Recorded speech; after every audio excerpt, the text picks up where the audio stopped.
Nifty Technology Advanced Chip Level Laptop Repair Training Institute.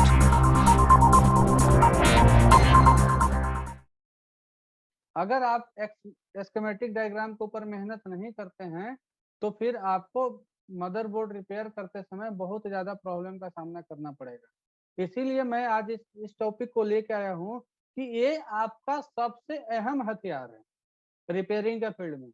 अगर schematic diagram आपको अच्छे तरीके से समझने आता है तो समझ लीजिए कि 60-70% तो सिर्फ डायग्राम की मदद से आप कर लेंगे, और बाकी जो 30% केस होता है वो आपके हैंड स्किल और नॉलेज के ऊपर होता है कि आपका प्रैक्टिस कैसा है, या आप कितना यूटिलाइज कर पा रहे हैं, आपने कितना समय दे रहे हैं इस चीज को।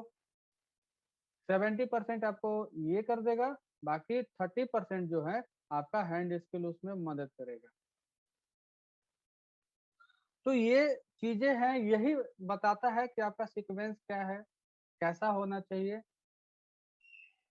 कौन सा सप्लाई किधर जाएगा, कैसे जाएगा और कब जाएगा, कब स्विच करेगा। तो जब आपको पता चल गया, अब यहाँ पे देखिए एक लो लॉजिक बनाने के लिए कितना जगह पे इसका सप्लाई का कन्वर्जन हुआ है। यहाँ पे लो होगी तो उसकी कनेक्टिविटी इससे भी है, ये भी हो जाएगा लो, ये लो हो जाएगा तो ये हो जाएगा ऑफ,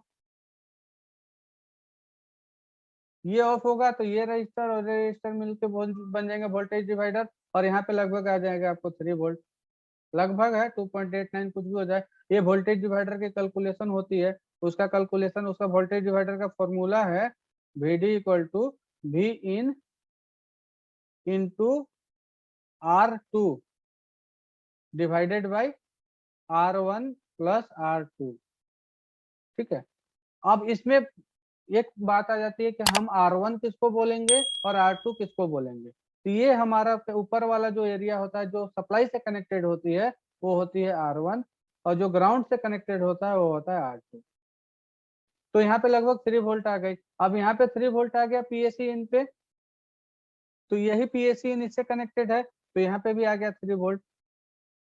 अब 3 वोल्ट यहाँ पे आया तो ये ऑन हो गया, अब ये ऑन हो गया तो इसकी ग्राउंड के साथ कनेक्टिविटी बन गई और यहाँ पे पासिंग हो गया। लेकिन सिर्फ इसको ऑन हो जाना ही कंपल ये नहीं है सही कि सिर्फ ऑन हो गया ये तो ऑन होने के साथ साथ आपकी पासिंग हो जाएगी। बहुत सारे केस आपके पास ऐसे भी आएंगे कि ये ऑन तो हो रहा है, उसके बाद भी वोल्टेज डिवाइडर नहीं बन रही। ये ऑन तो हो रहा है लेकिन उसके बाद भी वोल्टेज डिवाइडर नहीं बन रही है, तो उस केस में आपको इन दोनों ट्रांजिस्टर को चेक करना पड़ेगा। अभी आप इसकी सिंबल देख के बता सकते हैं कि ट्रांजिस्टर कौन कौन सा है। ये ऊपर वाला जो ट्रांजिस्टर है PQ304 ये कौन सा है, इसको बीजेटी बोलते हैं कि कौन सा है, एनपीएन है या पीएनपी है। एक एनपीएन है, एक पीएनपी है।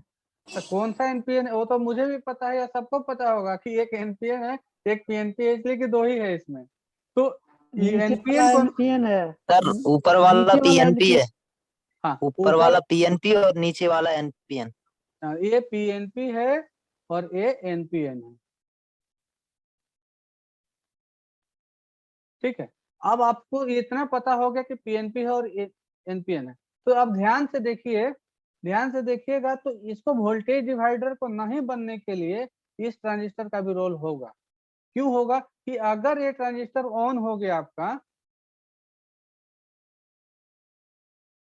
अगर ये ट्रांजिस्टर आपका ऑन हो गया, ठीक है, तो ऑन हो गया तो क्या होगी कि इसकी जो सप्लाई है ये यहाँ से होते हुए यहाँ पे आ जाएगा, तो क्या वोल्टेज डिवाइडर बनने के बाद भी यहाँ पे लो हो पाएगा? नहीं होगी ना।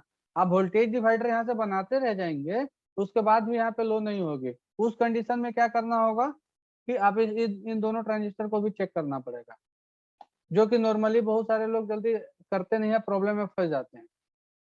तो उसके लिए क्या होगा, इसकी रिक्वायरमेंट को समझनी होगी कि ये ऑन ना हो, अब इसको ऑफ होना चाहिए। अगर वोल्टेज डिवाइडर यहाँ पे बनानी है तो इस ट्रांजिस्टर को ऑफ कराना होगा। इस ट्रांजिस्टर को ऑफ होने के लिए क्या रिक्वायरमेंट है, कैसे ऑफ हो पाएगा ये? इस ट्रांजिस्टर को ऑफ होने के लिए आपको पता है कि ऑन होने के लिए नेगेटिव चाहिए, तो इसको ऑफ होने के लिए पॉजिटिव चाहिए। तो अगर यहाँ पे हाई आ जाता है तो ये ट्रांजिस्टर ऑफ हो जाएगा। लेकिन यहाँ पे हाई कैसे आएगा? यहाँ पे हाई आएगा तो आप ध्यान से देखिए कि यहाँ पे एक ट्रांजिस्टर लगी है, इसके अंदर में 2 रजिस्टर लगे हुए हैं, इसके थ्रू यहाँ पे हाई आ रहा है। तो ऑलरेडी ये पहला जो फर्स्ट कंडीशन होता है इसका हाई होता है। लेकिन ये हाई हमेशा रहे उसके लिए इसको भी ऑफ होना जरूरी है। अगर ये ऑन हो गया तो इसकी ग्राउंड इसके साथ कनेक्टिविटी हो जाएगी और यहाँ पे वोल्टेज डिवाइडर बनने के बाद लो हो जाएगा। तो ये हाई बना रहे इसके लिए इसको ऑफ होने के लिए इसको भी ऑफ होना पड़ेगा, क्योंकि ये ऑफ होगा तो वोल्टेज डिवाइडर नहीं बनेगी। लेकिन इसको ऑफ होने के लिए इसको क्या चाहिए? इसको लो चाहिए, लेकिन यहाँ पे ऑलरेडी हाई दिया हुआ है, तो इसको लो कराएगा कौन? ये मॉसफेट। अगर जब ये पीएसइन इधर आएगा तो यही वाला पीएसइन यहाँ भी जाएगा, यहाँ पे जाने की वजह से ये हो जाएगा ऑन। अगर ये ऑन होगा तो यहाँ पे हो जाएगा लो होने की वजह से ये हो जाएगी ऑफ और ये भी हो जाएगा ऑफ। मतलब इतना कंडीशन अगर आपका बनेगा तो जाके एक पासिंग होगी, और इसमें से कोई भी कंडीशन अगर नहीं बनेगा तो आपकी ये पासिंग नहीं होगी। तो ये चीजें आपको पता तभी चल पाएगी जब आपको स्कीमेटिक डायग्राम पढ़ने का आइडिया होगा, नॉलेज होगा कि कब कौन सा कंपोनेंट ऑफ होता है, कब कौन सा कंपोनेंट ऑन होता है, और वहां पे रिक्वायरमेंट क्या है उसकी, ऑन की रिक्वायरमेंट है या ऑफ की रिक्वायरमेंट है। अगर ऑन की रिक्वायरमेंट है तो आपको ऑन कराना पड़ेगा, और ऑफ की रिक्वायरमेंट है तो आपको ऑफ कराना पड़ेगा। जब इतना सारे चीजें करेंगे तो जाके ये सप्लाई जंप करके यहाँ पे सीएलआर पे पहुंचेगा। ठीक है, अब ये स्कीमेटिक डायग्राम में तो बता दिया सीएलआर कहाँ पे है कैसे है, लेकिन अब इसको अब रियल में चेक करना होगा कि भाई सीएलआर कहाँ पे है। तो उसको चेक करने के लिए तो आपको मदरबोर्ड पे ही जाना पड़ेगा। तो यहाँ पे आप देख लीजिए कि PR301 सीएलआर है, PQ302 और PQ301 ये 2 मॉसफेट है। ठीक है, अब इसको चेक करने के लिए आप मदरबोर्ड पे अगर चेक करना चाहें तो इसके लिए आप मदरबोर्ड को देखिए, ये आपका मदरबोर्ड, इसको आप मल्टीमीटर को आप कर लीजिए ऑन। ठीक है, ऑन करने के बाद इसको आप 2 मोड में चेक कर सकते हैं, या तो आप बीप रेंज में चेक कर सकते हैं अगर कंटिन्यूटी चेक करना है, कनेक्टिविटी चेक करना है इसकी तो आप बीप रेंज में कीजिए। अगर कनेक्टिविटी चेक नहीं करना है, कुछ इम्पोर्टेंस चेक करना है, तो मेरा ये सुझाव रहेगा कि आप उस समय डायोड मोड का इस्तेमाल कीजिए, क्योंकि डायोड मोड में ही अच्छा इम्पोर्टेंस देता है। और डायोड मोड में भी क्या, रेड वाले प्रोब को नेगेटिव में रखिए ग्राउंड के साथ, और ब्लैक वाले प्रोब से बाकी को कनेक्टिविटी चेक कीजिए। तो यहाँ पे जो हम लोग देखे थे उसके हिसाब से देखे थे, इसको बीप रेंज में कर दिए हैं। तो यहाँ से पॉजिटिव चला, पॉजिटिव चलने के बाद यहाँ से देखिए ये लगा हुआ है फ्यूज लेके जो आगे सप्लाई आई, उसके आगे जो एक आया है यहाँ पे देखिए मॉसफेट पे आया है। इस मॉसफेट का आप नंबर को देखिए ध्यान से, यहाँ पे लिखा हुआ है PQ301। आपका स्कीमेटिक डायग्राम बोल रहा है कि PQ301 पे आनी चाहिए, तो PQ301 पे आया, लेकिन PQ301 के ड्रेन पे आया। ठीक है, अब ये पी चैनल मॉसफेट है। ये पी चैनल मॉसफेट को पहचानने का एक और तरीका है, इसके नंबर को देख के भी आप पहचान सकते हैं कि एन चैनल है या पी चैनल है। तो किन्हीं को है आइडिया इसको नंबर देख के कैसे पहचानेंगे कि पी चैनल है या एन चैनल है? कौन सा नंबर होगा कि पी चैनल होगा, कौन सा नंबर होगा कि एन चैनल होगा? है किन्हीं को आइडिया? जी ऑड नंबर होगा तो पी चैनल होगा। हाँ, मतलब आप इतना समझ लीजिए कि जिस मॉसफेट के लास्ट में जिस मॉसफेट के नंबर के लास्ट में 1, 3, 5, 7 या 9 आ जाए तो वो समझ लीजिए पी चैनल है। और इसके अलावा कोई दूसरा वर्ड आए तो दूसरा वर्ड में क्या होगा? 0, 2, 4, 6, 8, ये हो गया आपका एन चैनल। अब इस मॉसफेट को पहचानने का एक तरीका ये भी है कि आप नंबर से पता कर सकते हैं पी चैनल है या एन चैनल है। दूसरा पहचानने का तरीका क्या है? दूसरा पहचानने का तरीका है कि आप मल्टीमीटर को डायोड रेंज में सेट कीजिए। ये डायोड का रेंज है, आप देख पा रहे होंगे। ठीक है, अब डायोड के रेंज में सेट करने के बाद आप ड्रेन पहले पता कर लीजिए, किसी भी मॉसफेट का ड्रेन पहले पता कर लीजिए कि ड्रेन कौन सा है। तो ड्रेन पता करने के लिए अगर 8 पिन की मॉसफेट है और उसका ड्रेन पता करना है, तो ड्रेन पता करने के लिए अगर ये मॉसफेट है तो इसका 1, देखिए डॉट यहाँ पे बना हुआ है और डॉट के सामने वाला होता है 1, 2, 3, 4 और इसके ऊपर होता है 5, 6 7 8। ठीक है, तो 8 पिन वाले मॉसफेट में 1 2 और 3 जो होते हैं वो होता है सोर्स, 4 नंबर होता है गेट, और 6 7 8 अरे सॉरी 5 6 7 8 ये होता है आपका ड्रेन। ठीक है, तो ड्रेन आपस में 4 आपस में कनेक्टिविटी होती है वो होते हैं ड्रेन, जो 3 कनेक्टिविटी होती है वो होता है सोर्स, और जो सिंगल है वो होता है गेट। तो अब यहाँ पे देखेंगे तो कि 5 6 7 8 कैसे है, तो यहाँ पे आप गौर से देखें तो यहाँ पे 1 2 3 4, अब इसके हो गया 5, तो ये हो गया ड्रेन। तो ड्रेन पे आप जो भी प्रोब रखेंगे मॉसफेट वही चैनल का होगा। जैसे आप अगर देखिए, अगर इम्पीडेंस बता दिया तो अगर ड्रेन पे देखिए अभी हमने रखा है रेड, अब रेड देख पा रहे होंगे, ड्रेन पे रखा है रेड और सोर्स पे रखा है ब्लैक, ये इम्पीडेंस दे दिया, इसका मतलब है ये रेड, देखिए ये वाला प्रोब रेड है, तो रेड का मतलब हो गया पॉजिटिव, तो मतलब ये हो गया पी चैनल। ड्रेन पे जो भी रखेंगे और अगर इम्पीडेंस बता दिया तो हो गया पी चैनल, रेड रखें तो पी चैनल, और इसको उल्टा करेंगे तो देख लीजिए आपको नहीं बताएगा। अगर इसको ड्रेन पे ब्लैक रख दिए और रेड अगर इधर रखें सोर्स पे तो आपको ये नहीं बताएगा, आपको कोई भी इम्पीडेंस नहीं बताएगा। अगर ऐसा बताता है तो आपका मॉसफेट सही भी है और पी चैनल का है। हाँ, अगर वही चीज अगर आप दूसरे मॉसफेट में देखें तो आप देख लीजिए एक मॉसफेट यहाँ भी है आपका, ये मॉसफेट यहाँ भी है, इसका नंबर अगर आप पढ़ पा रहे होंगे तो पढ़ के बताइए क्या लिखा हुआ है इस पे।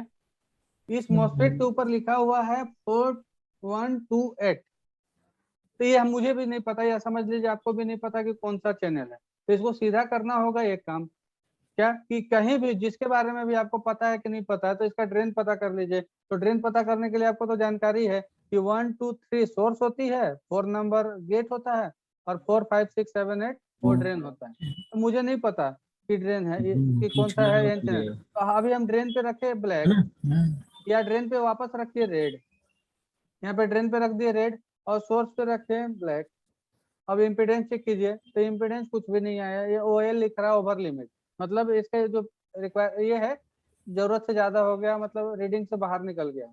अब वापस इसको प्रोब को पलट दीजिए, ड्रेन पे रखिए ब्लैक और रखिए सोर्स पे रेड, ये बता दिया एन हाँ, तो ये कौन सा चैनल हो गया एन चैनल। N channel. बस एक ये जो तरीका है, ये तरीका आप किसी भी मॉसफेट के साथ लागू कर सकते हैं, इससे आपको पता चल जाएगा कि एन चैनल है या पी चैनल। ठीक है, दूसरी चीज कि अब हम लोगों को जो पहचानना था कि हम लोग कैसे पहचान पाएंगे कि हमारा वोल्टेज सेक्शन कौन है, तो वोल्टेज सेक्शन में पहचानने के लिए मैंने अभी आपको लोगों को एक जो तरीका बताया कि कम से कम उस पे एक पावर होगी, डीसी कनेक्टर के आसपास में होगा उसका सेक्शन, और उसमें एक पावर लगा होगा और 2 मॉसफेट लगे होंगे। तो 2 मॉसफेट ये देखिए यहाँ पे है, तो यहाँ तक तो हमने सप्लाई पहुंचा दिया था। अगर आप डायोड मोड में चेक करेंगे तो इम्पीडेंस देखिए 0 0 आया, तो यहाँ तक तो सप्लाई पहुंच गई। अब इसके आगे निकली सोर्स से, ठीक है, और सोर्स से निकल के इसके सोर्स पे गई, इम्पीडेंस देखिए 0 0 गई। अब इसके आगे जो निकली ये आई एक रजिस्टर पे, रजिस्टर को आप देख लीजिए, एक रजिस्टर पे इम्पीडेंस देखिए 0 0, तो ये जो रजिस्टर हुई इसी को बोलते हैं हम लोग CLR। ठीक है, तो जब आपके पास कोई डेड केस है या वोल्टेज से रिलेटेड प्रॉब्लम हो तो आपका जो पहला काम बनता है वो ये कि आप पहले CLR पे डायरेक्ट चेक करें कि CLR के ऊपर आपको पावर मिल रही है या नहीं मिल रही है। अगर CLR के ऊपर पावर नहीं मिल रही है तो इसका मतलब है कि आपके वोल्टेज सेक्शन में प्रॉब्लम है, और CLR पे पावर मिल रही है इसका मतलब है कि कहीं कोई आगे प्रॉब्लम है। तब अब आप इसके आगे चेक करना होगा, इसके आगे सप्लाई कहाँ कहाँ पे जाती है उसके अकॉर्डिंग आपको चेक करना पड़ेगा। इन केस कोई मदरबोर्ड आपके पास आता है और वो इस कंडीशन में होता है जिसको कि हम लोग बोलते हैं शॉर्ट, एडेप्टर लगाते के साथ एडेप्टर के अंदर की जो LED है वो बंद हो जाती है। अगर शॉर्ट मदरबोर्ड आता है तो सबसे पहला जो आपका काम बनता है वो ये कि आप सिंपल सा एक चीज चेक कर लीजिए कि यहाँ पे ब्लैक को रखिए ग्राउंड, सॉरी ब्लैक रेड को रखिए ग्राउंड पे, और ब्लैक वाले से इस पॉइंट का वैल्यू चेक कीजिए। अगर वैल्यू 0 0 आ गया इसका मतलब कि 100% शॉर्ट है, और कुछ इम्पीडेंस बता दिया 400, 500, 300, ठीक है। तो इसका मतलब है कि आपके 19 वोल्ट में शॉर्टिंग नहीं है, आप आगे इसमें काम कर सकते हैं। आगे आपको चेक करना चाहिए कि आगे सप्लाई कहाँ कहाँ पे जा रही है। लेकिन अब इसमें आगे सप्लाई कहाँ कहाँ पे जाती है, अब इसके बारे में आपको आइडिया होना चाहिए कि आगे सप्लाई कहाँ कहाँ पे जाती है। तो कोई भाई ऐसे हैं जो बता सकते हैं कि 19 वोल्ट अगर मिल रही है तो उसके बाद नेक्स्ट स्टेप क्या होगा टेस्टिंग करने का। उसके बाद जो नेक्स्ट स्टेप होता है वो होता है आपका, जैसे यहाँ पे आई, यहाँ पे आ गया भी इन सेक्शन। भी इन के बाद जो आगे नेक्स्ट स्टेप हुआ वो हो जाता है स्टेप डाउन।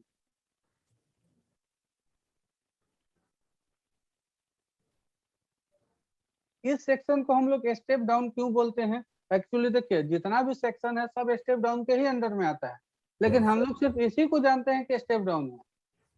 बाकी भी स्टेप डाउन ही है, रैम रेगुलेटर भी स्टेप डाउन है, और आगे कोई भी सप्लाई बनाने वाले रेगुलेटर वो भी स्टेप डाउन ही है। लेकिन स्टेप डाउन का मतलब आप ये इसी को समझते हैं, लेकिन ये जो कहना गलत हो जाएगा, इसको कहना होगा कि 3 volt 5 volt step down section. आपको पार्टिकुलर इसका नाम बताना होगा कि जो 3 वोल्ट 5 वोल्ट की जो सप्लाई जनरेट करती है उस रेगुलेटर पे हमको चेक करना होगा। तो इस वाले रेगुलेटर पे आपको क्या करना होगा चेक, यहाँ पे लिख दीजिए 3 वोल्ट और 5 वोल्ट की रेगुलेटर। तो इस सबसे पहला जब वोल्टेज बन जाती है उसके बाद अगर कोई सेक्शन में पावर जाता है तो सबसे पहला होता है स्टेप डाउन सेक्शन। और जितने भी सेक्शन के प्राइमरी मोस्फेट हैं या जितने भी सेक्शन के अपर मोस्फेट है, अपर मोस्फेट और लोअर मोस्फेट तो समझते होंगे आप लोग। तो अपर मोस्फेट तो जितने भी मोस्फेट होते हैं तो सबके अपर वाले मोस्फेट पे 19 वोल्ट जाता है, जो डायरेक्टली भी इन सेक्शन से आता है। भी इन सेक्शन पे जो यहाँ पे सीएलआर होती है इसी से कनेक्टिविटी होती है। तो ये इधर तो आएगा ही आएगा, उसके साथ साथ ये स्टेप डाउन में भी जाता है। पहला स्टेप डाउन में जाता है तो इसके मदद से स्टेप डाउन क्या करता है कि 2 एलडीओ रिलीज करता है। एक होता है VRES 3 और एक होता है VRES 5। अब ये VRES 3 और VRES 5 जनरेट हो रहा है कि नहीं हो रहा है, इसको चेक करने का भी शॉर्टकट तरीका है कि नहीं? कोई आइडिया कि VRES 3 और VRES 5 जनरेट हो रहा है कि नहीं, हम आईसी पे ना चेक करके कहीं एडिशनल चेक कर सके इसका कंफर्मेशन? कैपेसिटर पे। कैपेसिटर पे। और कोई ऑप्शन? कैपेसिटर को पे भी चेक करने के लिए आपको पता होना चाहिए कि कौन सा पिन है जो कि VRES 3 और VRES 5 को आउट करता है। अगर आपको पिन का जानकारी नहीं है तो वहां पे तो कैपेसिटर बहुत सारे लगे होंगे, फिर आप उसको कैसे कैपेसिटर कंफर्म पे कर? सर वोल्टेज लिखा रहता 3.3 या 5 वोल्ट करके। नहीं, कैपेसिटर पे वोल्टेज नहीं लिखा होता, कैपेसिटर पे लिखा होता है कि 330 माइक्रोफैरेड या जैसा भी होगा। कैपेसिटर में आपको दिखा देता हूँ क्या लिखा रहता है उससे, उससे आप नहीं पता कर सकते हैं। सर स्कीमेटिक से देख के कि 3 वोल्ट और 5 वोल्ट एलडीओ पहला पिन तो कौन? वही है, पहला ऑप्शन तो आपके पास वही है, घूम फिर के जो आ जाता है कि आपको एस्केमेटिक ही हर चीज का सॉल्यूशन देगा। लेकिन कुछ ट्रिक्स ऐसे होते हैं कि कभी कभी ऐसा भी होता है कि आप किसी का ढूंढने जा रहे हैं, एस्केमेटिक आप नहीं मिल पा रहा है, और हर बार छोटा छोटा चीज के लिए अगर आप एस्केमेटिक ढूंढते हैं तो आपका समय ज्यादा जाता है। तो कुछ चीजें आपके पास ऐसी होनी चाहिए कि वो यूनिवर्सल होता है। तो देखिए इसमें 3 वोल्ट और 5 वोल्ट का ये सेक्शन है। अब ये सेक्शन पे है तो यहाँ पे इतने सारे कैपेसिटर लगे हुए हैं, एक दो कैपेसिटर तो है नहीं, बहुत सारे कैपेसिटर लगे हुए हैं। लेकिन आपको कंफर्म करना है कि भाई मेरा 3 वोल्ट एलडीओ और 5 वोल्ट एलडीओ बन रही है या नहीं बन रही है, इसका कंफर्मेशन आपको मिलेगा। लेकिन उसके एक शॉर्टकट तरीका है, लेकिन मैं उससे पहले मैं आप लोगों से जानना चाहता हूँ कि किन्हीं को आइडिया है कि एलडीओ को कंफर्म चेक करने के लिए शॉर्टकट तरीका क्या है? सर यूएसबी पे 5 वोल्ट जाते हैं सर। यूएसबी पे जो 5 वोल्ट जाता है वो एलडीओ का नहीं होता है, वो होता है रेगुलेटेड सप्लाई। वो 3 वोल्ट 5 वोल्ट बनती है।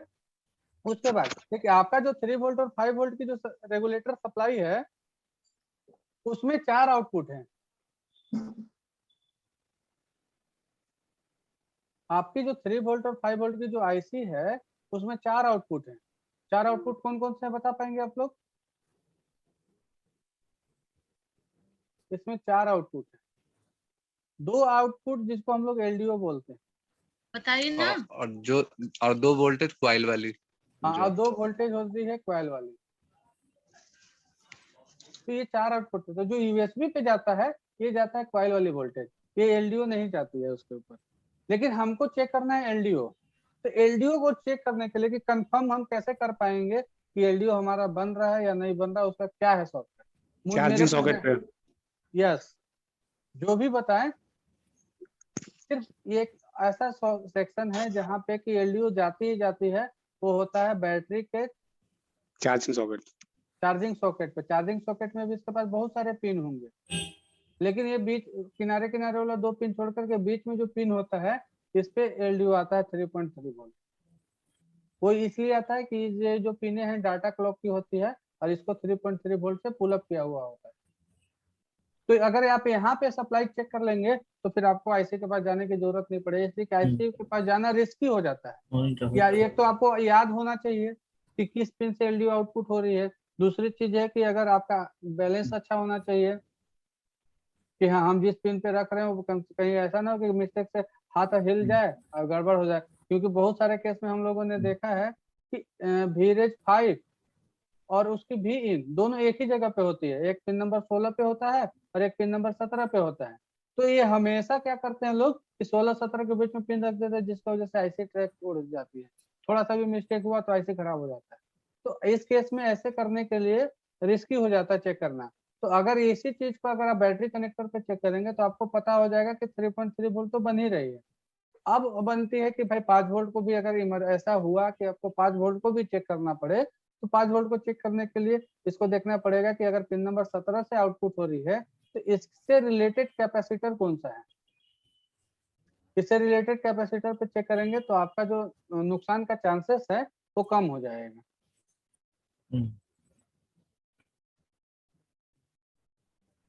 और जब 3 वोल्ट 5 वोल्ट की जो रेगुलेटर सप्लाई बन जाती है उसके बाद ये बाकी सारे सेक्शन में जाती है। उसके बाद मतलब रैम में चली गई या 1.8 वोल्ट 1.2 वोल्ट, जितने भी रेगुलेटर सप्लाई बनी हुई है ये सारी सप्लाई पे यही सप्लाई डिस्ट्रीब्यूट होता है। उसकी सपोर्टिंग होती है 5 वोल्ट और सिग्नल लेवल पे जो काम करता है वो होता है 3 वोल्ट। तो ये दोनों के मदद से ही आपका पावर रेल चलता है कि कैसे कैसे क्या होना चाहिए ये बताता है। और इसकी कंफर्म डिटेल्स कौन देता है या हम लोगों को कंफर्म डिटेल्स कहाँ से पता चलती है, वो होती है स्कीमेटिक डायग्राम से। यही एक जरिया है जिसके मदद से आप ये पता कर सकते हैं कि आपकी सप्लाई कौन सी और कहाँ पे गई है। तो अभी जो आप लोगों को बताया गया इसमें से कोई है जिनको कुछ समझ में नहीं आई हो या कोई कुछ पूछना चाहें तो आप पूछ सकते हैं ताकि आपका जवाब दे दे, और नहीं तो उसके आगे बढ़ेंगे थोड़ा। 3 वोल्ट और 5 वोल्ट कहाँ से बन रहा है सर? हाँ देखिए 3 वोल्ट और 5 वोल्ट जो आपकी बनती है वो बनती है स्टेप डाउन आईसी से। अब स्टेप डाउन आईसी भी जो है आपके पास डिफरेंट टाइप के मिलेंगे। जैसे एक ये स्टेप डाउन आईसी है, तो ये देखिए एक ऐसा आईसी है जो कि सेपरेट काम करता है।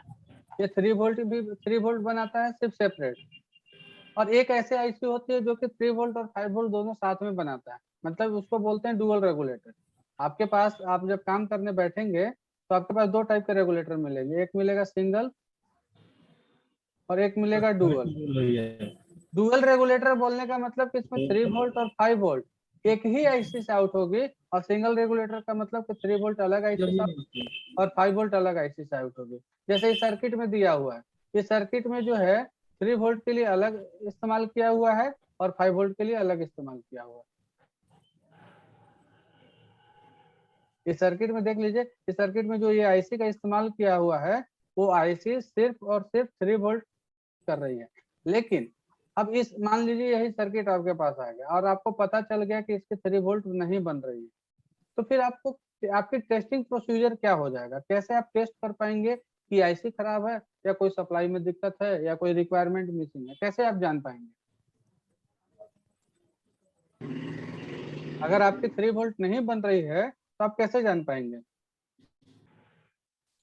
राज सर आप सुन पा रहे हैं यस आवाज? सर, यस सर, क्लियर है, हाँ तो voice is totally clear and loudly, no problem. तो सर मैं 2 मिनट का ब्रेक चाहूंगा आपसे। बिल्कुल बिल्कुल सर। थोड़ा सा 1 मिनट के बाद हम आपसे मिलते हैं।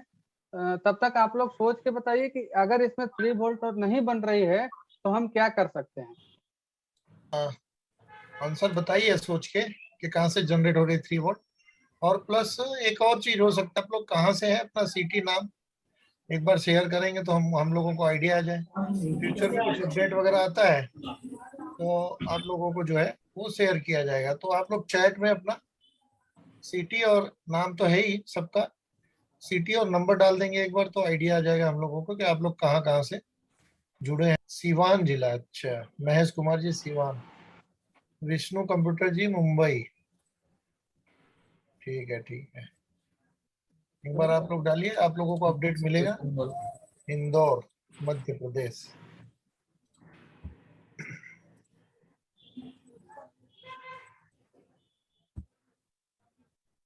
हमारे पास डेटा रहता है तो आप लोग को डेमो क्लास वगैरह का इनविटेशन भेजा जा सकता है, या कुछ भी अपग्रेड है फ्यूचर में हम उसको आप तक पहुंचा सकते हैं, जो हमारा काम है। बहुत बहुत धन्यवाद आप लोगों को वेट करने के लिए। एक्चुअली कुछ 2 मिनट का रिक्वायरमेंट था ऐसा कि आप लोगों को प्रतीक्षा करवाना पड़ा, उसके लिए सॉरी। वेलकम तो सर। हम लोग यहाँ पे थे कि अगर कोई भी प्रॉब्लम आपको पता चल जाती है कि ये चीजें नहीं हो रही है तो फिर आप उसको कैसे ढूंढेंगे, उस जिसको हम लोग बोलते हैं ट्रेसिंग। आज का जो हमारा सब्जेक्ट था वो सब्जेक्ट यही था कि एस्केमेटिक डायग्राम को पढ़ेंगे कैसे और उसको ट्रेस कैसे करेंगे। और ये 2 चीजें आपको बहुत इंपॉर्टेंट है। अगर इसके लिए आपको थोड़ा समय कर देना पड़ेगा, थोड़ा मेहनत करनी पड़ेगी, जो बहुत इंपॉर्टेंट है। अब आप लोगों को एक मैं शॉर्टकट बता दे रहा हूँ कि अगर प्रॉब्लम जो भी हो मदरबोर्ड में, जैसे आपके पास मदरबोर्ड आया डेड है, तो आपको सबसे पहले उसको कैटेगरी बाय कैटेगरी बांटना पड़ेगा कि वो डेड में है, कि नो डिस्प्ले में है, कि ऑन होके ऑफ होता है, कि चार्जिंग में है, किस में है। और जब आपको ये पता चल जाता है कि आपकी प्रॉब्लम कहाँ पे है, तो हम एग्जांपल लेते हैं, मान लीजिए डेड लैपटॉप का, कि अगर आपको ये पता चल जाता है कि लैपटॉप डेड है, तो जब लैपटॉप डेड है तो उसको चेक करने का जो प्रोसीजर होगा, प्रोसीजर कैसा होना चाहिए, वो मैं आप लोगों को थोड़ा बताता हूँ।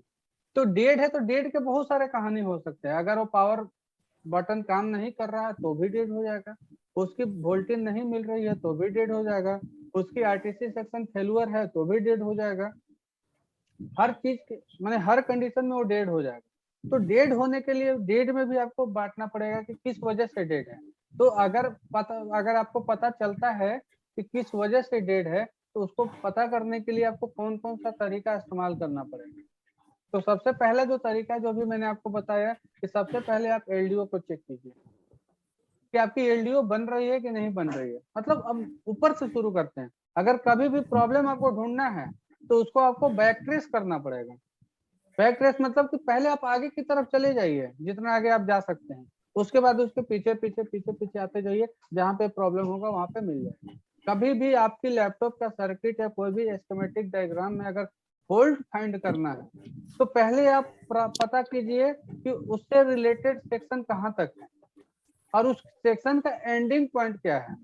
अगर एंडिंग पॉइंट पे आप पहुंच गए, वहां पे प्रॉब्लम आई है तो फिर उसके पीछे चढ़े, फिर वहां पे भी प्रॉब्लम आई तो उसके पीछे चले। तो ऐसे ही जब आप एक लैपटॉप का अगर डेड कंडीशन आता है तो सबसे पहले आपको चेक कर लेना है कि आपकी एलडीओ जनरेट हो रही है कि नहीं हो रही है। तो यहाँ पे आपको 2 चीजें मिलेगी कि एलडीओ जनरेट हो रही है और एक एलडीओ जनरेट नहीं हो रही है। एक में तो होगी, एक में नहीं होगी। चलिए इसको हम थोड़ा सा अच्छे से डिस्क्राइब करते हैं। तो देखिए, जब एक लैपटॉप आपके पास आता है डेड कंडीशन में, तो सबसे पहले जो आपका रिक्वायरमेंट हो जाता है पता करना, आप सीधा पहुंच जाइए एलडीओ के ऊपर कि आपकी एलडीओ जनरेट हो रही है कि नहीं। एलडीओ का कंफर्मेशन आप कहाँ से ले सकते हैं? बैटरी पिन है। हाँ, बैटरी पिन से आप कंफर्म कर सकते हैं कि एलडीओ इसकी जनरेट हो रही है 3 वोल्ट की, और 5 वोल्ट का तो कैपेसिटर पे ही चेक करना पड़ेगा जी। जब आप एलडीओ पे चेक करने गए तो यहाँ पे आपको 2 ऑप्शन मिल जाएगा, एक या तो जनरेट हो रही होगी, एक या तो जनरेट नहीं हो रही होगी। यही दो ऑप्शन मिलेगा। ऑप्शन कौन कौन से मिलेंगे? या तो जनरेट हो रही होगी या तो नहीं हो रही है। इसके अलावा भी कोई मिलेगा क्या? नहीं। ठीक, तो अगर जनरेट हो रही है तो फिर आगे की तरफ देखेंगे। अब अगर जनरेट नहीं हो रही है तो क्या करेंगे? अब ये जहां से भी एलडीओ निकल रहा होगा उसके पास जाएंगे। एलडीओ कहाँ से निकलता है? स्टेप डाउन आईसी से।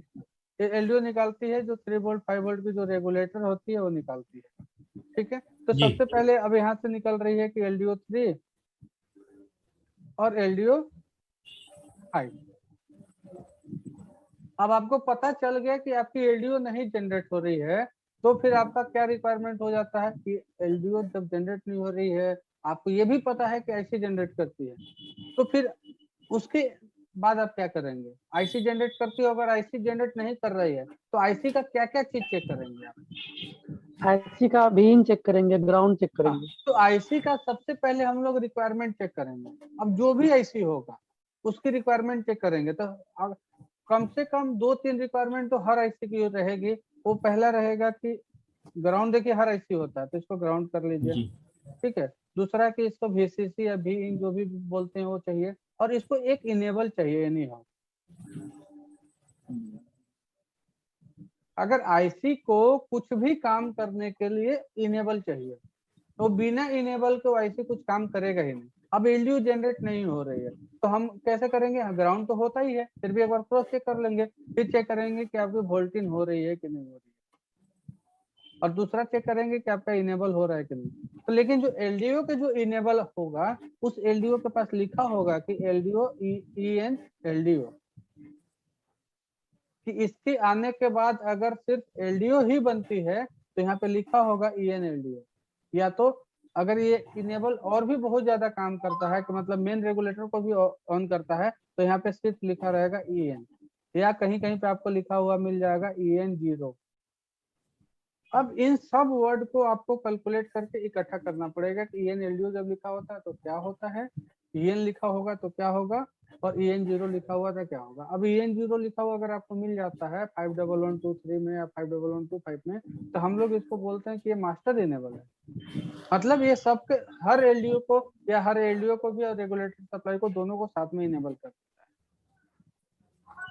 ठीक है, अब पता चल गया आपको कि ये भी नहीं आ रही है, ना इसका भीन भी नहीं आ रही है, और इसका अगर भी इन नहीं आई है तो एलडीओ भी नहीं आई है। तो अब ये भी इन नहीं आ रही है तो यहाँ पे भी 2 ऑप्शन हो जाएगा कि भी इन या तो आ रही है या तो आ रही है या तो नहीं आ रही है। अब भी इन नहीं आ रही है, अगर आपको पता चल गया कि भी इन नहीं आ रही है तो कहाँ पे चेक करेंगे? वोल्ट इन सर्किट में। फिर आपको चेक करना होगा वोल्टिन सर्किट में। सर्किट को अगर वोल्टिन आपका काम कर रहा है कि नहीं काम कर रहा है, उसको चेक करने के लिए शॉर्टकट क्या है? आपका CLR।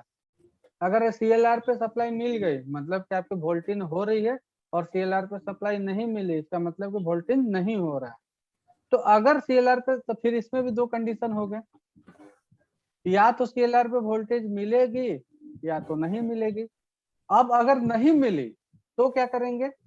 CLR पे अगर सप्लाई नहीं आ रही है आपकी तो आपको क्या करना है? देखिए सबसे पहला आपको मैंने पहले भी बताया, दोबारा रिपीट कर देता हूँ कि अगर मदरबोर्ड आपके पास आता है आपके हाथ में, तो किसी भी टाइप के पावर इंजेक्ट करने से पहले आप CLR को एक बार चेक करने का आदत डालिए। अगर CLR को चेक करने का आदत डाले ना, उससे बहुत सारा समय बचेगा और बहुत सारा आप मतलब केस को खराब करने से बच जाएंगे। जैसे इंजीनियर के पास हमारे काफी भाई हैं जो पावर सप्लाई का इस्तेमाल करते होंगे, DC पावर सप्लाई करते हैं। जी सर। हाँ सर। तो ये अब DC पावर सप्लाई आपका क्या है, इसके बारे में जानते हैं कि DC पावर सप्लाई और एडेप्टर में क्या डिफरेंस है? एडेप्टर और DC पावर सप्लाई में क्या डिफरेंस है?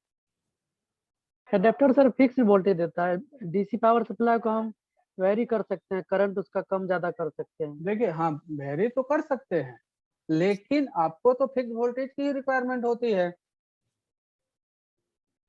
आपको तो रिक्वायरमेंट फिक्स है, ऐसा तो नहीं है कि आप लैपटॉप जब ऑन करते हैं तो कभी 5 वोल्ट दे देते हैं, कभी 10 दे देते हैं, कभी 15 दे देते हैं, फिर से 2 दे देते हैं, ऐसा तो नहीं करते। आपका ऑन होने के लिए जो भी रिक्वायरमेंट है आप अपना डीसी को उतना ही पे सेट करके रखते हैं, मतलब वो भी एज ए एडेप्टर ही आपका काम करता है। लेकिन फिर भी दोनों का में डिफरेंस क्या है, डीसी पावर सप्लाई क्या करता है जो कि एडेप्टर नहीं कर पाता, और उसका मेरिट क्या है, उसका डिमेरिट क्या है। अब आप लोग काम कर रहे हैं तो किसी भी आपके टूल्स क्या मेरिट और डिमेरिट दोनों पता होना चाहिए। तो अब हम लोग बात करते हैं डीसी पावर सप्लाई की। पहला मेरिट, इसको मेरिट बोलिए या डिमेरिट बोलिए, लेकिन अगर ये ऑटो कट होता तो हमारा सॉर्टिंग नहीं निकाल पाता, क्योंकि जैसे इसकी कंजप्शन बढ़ती ऑटो कट हो जाता है। क्योंकि हम जिस टाइप से एडेप्टर से हम सॉर्टिंग नहीं निकाल पाते हैं। अब आंख से दिख गया तो दिख गया, नहीं तो एडेप्टर की मदद से आप सॉर्टिंग नहीं निकाल पाते, इसलिए कि जैसे ही इसके पास पावर ज्यादा जाएगा वैसे ही ऑटो कट मोड में चला जाएगा, वो सप्लाई बंद कर देगा। लेकिन ये क्या होता है कि पावर देते ही रहता है, भले वहां पे आग क्यों नहीं लग जाए। तो इसकी मेरिट भी समझिए या डिमेरिट समझिए।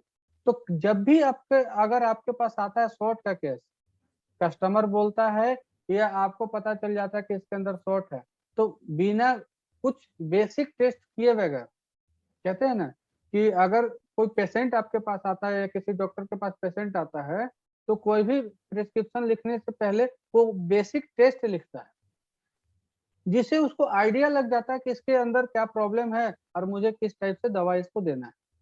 तो आप भी डॉक्टर हैं लैपटॉप के, तो अगर आप लैपटॉप का डॉक्टर हैं तो उसको किसी भी तरह का इंजेक्शन देने से पहले आपका उसका कुछ बेसिक टेस्ट कर लेना चाहिए। वो जी बेसिक टेस्ट है, वो बेसिक टेस्ट क्या होगा, अगर आपको पता चल गया सीएलआर पे की शॉर्टिंग है या कस्टमर खुद बता दिया कि हमारा बोर्ड शॉर्ट है, तो बोर्ड शॉर्ट है तो आप एनी गलती से भी पावर सप्लाई में उसको कनेक्ट ना करें कुछ बेसिक टेस्ट किए बगैर। तो बेसिक टेस्ट इसका क्या होता है कि सबसे पहले आप उसको सीएलआर पे चेक करें, तो सीएलआर पे तो आपको पता चल जाएगा शॉर्ट है तो वहां पे बीप देगा, लेकिन ये बीप क्यों दे रहा है, किस रीजन की वजह से बीप दे रहा है, ये जान लेना आपके लिए बहुत जरूरी है। क्योंकि ये बीप सीएलआर की कनेक्टिविटी कहाँ से होती है, डायरेक्ट ये जो दो मोस्फेट होते हैं सेक्शन में, हर सेक्शन में लगा हुआ, जिसको आप एक को बोलते हैं अपर मोस्फेट और दूसरा को लोअर मोस्फेट, इसके सीएलआर की कनेक्टिविटी इसके थ्रू होती है और यहाँ से जो सप्लाई निकलती है तो आगे जाती है उस सेक्शन में। ऐसा ही होता है, इन दोनों का कनेक्टिविटी जो गेट होता है, ये गेट होता है, ये एक रेगुलेटर आईसी होती है, ऐसा ही सर्किट होता है ना। जी सर। हाँ, तो अगर मान लीजिए ये 19 वोल्ट की जो आपको शॉर्टिंग दिख रही है और इस मोस्फेट के वजह से दिख रही है, मान लीजिए यहाँ पे कोई कैपेसिटर शॉर्ट है या कैपेसिटर शॉर्ट नहीं भी है, ये मॉसफेट शॉर्ट है जिसकी वजह से भी आपका 19 वोल्ट का शॉर्टिंग दिखेगा एडेप्टर के मोड में, क्योंकि एडेप्टर के पास थोड़ा सा भी कंजप्शन बढ़ेगा तो एडेप्टर आपका कट ऑफ हो जाएगा और ये बीप भी देगा शायद, या बीप देगा या कुछ इम्पीडेंस देगा, मतलब हेल्दी इम्पीडेंस नहीं देगा। उस केस में अगर आप पावर सप्लाई लगा देते हैं तो इतना बड़ा बवाल होगा जिसके बारे में आप अंदाजा नहीं लगा सकते, क्योंकि ये मॉसफेट शॉर्ट हो चुका है। अब ये मॉसफेट शॉर्ट होने की वजह से अगर आप सीएलआर पे 19 वोल्ट, ऐसे जनरली सीएलआर को छोड़िए, अगर आप एडेप्टर से 19 वोल्ट आप दे दिए और आपका डीसी इंसेक्शन सही है तो जाहिर सी बात है कि 19 वोल्ट तो सीएलआर तक आ जाएगा। या इधर का कोई भी मॉसफेट शॉर्ट हो गया है, दो मॉसफेट में से इसमें से भी अगर ब्लॉकिंग मॉसफेट शॉर्ट हो गया है तो भी 19 वोल्ट सीएलआर पे आ जाएगा। अब सीएलआर पे जैसे ही 19 वोल्ट आएगा, ये 19 वोल्ट इधर कॉइल के थ्रू आगे सर्किट में चला जाएगा। मान लीजिए कि ये रैम सेक्शन का सर्किट है, अब रैम सेक्शन के चाहिए था 1.5 वोल्ट और आपने दे दिया डीसी मशीन की मदद से 19 वोल्ट, इसका क्या इफेक्ट होगा अब आप सोच सकते हैं। तो कभी भी शॉर्टिंग का अगर आए तो कम से कम मदरबोर्ड से 2 मिनट बातचीत जरूर कीजिए।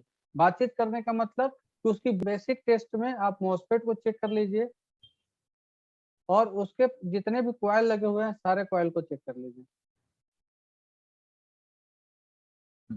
कॉइल को मतलब कॉइल के इम्पीडेंस चेक करना है जी। कॉइल का इम्पीडेंस चेक करना है और मॉस्फेट को चेक करना सॉर्टिंग के लिए, दोनों अलग अलग टेस्ट है, दो टेस्ट है। मॉस्फेट अगर कोई मॉस्फेट अगर आपको लगे कि शॉर्ट है तो पहले उसको ठीक कीजिए, उसको ठीक किए बगैर सप्लाई मिस्टेक से भी नहीं देनी है, क्योंकि अगर जो भी सप्लाई देंगे वो कुछ ना कुछ गलत ही करेगा जाके। और कॉइल का इम्पीडेंस चेक करना है कि उसकी इम्पीडेंस हेल्दी होनी चाहिए। ये कॉइल भी बता देता है अगर मॉस्फेट शॉर्ट है कि नहीं। अगर ये कॉइल इम्पीडेंस कम बताने लगे, आपको डाउट हो जाए, तो इसके आसपास का मॉस्फेट चेक करना आपके लिए जरूरी हो जाता है। ये तो पहला प्रोक्यूशन है। दूसरा प्रोक्यूशन क्या है कि कभी भी आप पावर सप्लाई से अगर आपके पास शॉर्टिंग का केस आता है तो कभी भी आपको हाई एम्पियर नहीं उसमें इंजेक्ट करना है। कोशिश कीजिए कि मिनिमम एम्पियर से शुरू करें, मतलब वोल्ट भी एक रख लीजिए और एम्पियर भी एक रख लीजिए। एक्चुअली थोड़ा सा लेजी होता है काम, लगता है कि कौन बार बार एम्पियर को कम करने में, चलो दे देते हैं। लेकिन अगर ये प्रक्रिया आप अपनाते हैं तो आपके पास चांसेस जो है ना 20-30% चांसेस और बढ़ जाएगा मदरबोर्ड को नहीं खराब होने का। और सप्लाई को आप धीरे धीरे बढ़ाइए। जी सर। ये तो हो गई आपकी 19 वोल्ट की। दूसरी प्रॉब्लम आती है कि भाई लोअर वोल्ट में शॉर्टिंग, जैसे कि 3 वोल्ट में आ जाती है शॉर्टिंग, 5 वोल्ट में जाता है, रैम सप्लाई के आउटपुट में भी शॉर्टिंग आ जाती है। अब मान लीजिए आपके पास आ गई रैम वोल्ट की सप्लाई के आउटपुट में शॉर्टिंग, तो अगर आपको आउटपुट में शॉर्टिंग मिल रही है तो पहले आपको ये पता कर लेना है कि ये रैम सप्लाई की आउटपुट क्या है, आउटपुट क्या है। या आपको अगर ये कंफर्म नहीं हो पा रहे हैं कि कॉइल कौन सा है, तो उसके लिए भी आपको किसका मदद लेना पड़ेगा, स्कीमेटिक डायग्राम का। तो स्कीमेटिक डायग्राम को ओपन कीजिए और उस कॉइल का नंबर सर्च कीजिए, उसके बाद उसके आउटपुट में देखिए कि कितनी आउटपुट है उसमें। अगर वो बता देता है कि इसके आउटपुट 1.5 वोल्ट, तो आपको किसी भी कंडीशन में 1.5 वोल्ट से ऊपर इंजेक्ट नहीं करना है, क्योंकि जैसे ही आप 1.5 वोल्ट से ऊपर इंजेक्ट करते हैं वैसे ही 1.5 वोल्ट जहां जहां भी जा रहा होगा वो सारा का सारा सर्किट डीएक्टिवेट हो जाएगा और खराब हो जाएगा। जी। तो आपको शॉर्टिंग निकालने के लिए भी ये पता होना चाहिए कि कौन सा कॉइल किसके लिए है, कितनी सप्लाई यहाँ पे जानी चाहिए, कितना सप्लाई में ये सही रहेगा। उसका एकमात्र सॉल्यूशन है वो है स्कीमेटिक डायग्राम। इसीलिए आज मैंने टॉपिक ही यही लेके बैठा हूँ आप लोगों के पास कि स्कीमेटिक डायग्राम को पढ़ना सीखिए, उस पे समय दीजिए और उसी के हिसाब से आप रिपेयर कीजिए। हो सकता है कि स्टार्टिंग में आपको रिपेयर करने में ज्यादा टाइम लगे, लेकिन आने वाला टाइम में आप इतना आपका नॉलेज अपग्रेड हो जाएगा कि कोई भी अपडेशन आती है आपको किसी के पास दोबारा से पूछने की या जाने की जरूरत नहीं पड़ती है। जैसे बहुत सारे स्टूडेंट ऐसे भी हैं कि पहले ट्रेनिंग ले चुके, फिर कोई नया मॉडल आ जाता है फिर वो परेशान हो जाता है, फिर से कहीं ढूंढने लगते हैं कि किसी के पास ट्रेनिंग लेना चाहिए। वो इसलिए होता है कि वो एजुकेशन पे समय नहीं दे पा रहे, या उनके पास काम इतना ज्यादा हो गया है कि उनको समय ही नहीं मिल रहा। लेकिन फिर भी आपके पास काम अच्छा है, इसका मतलब कि आप अच्छा काम कर रहे हैं। उस काम को आप और ज्यादा अच्छा कर पाए उसके लिए आपको पढ़ाई पे भी 1 घंटा 2 घंटा निकालना चाहिए।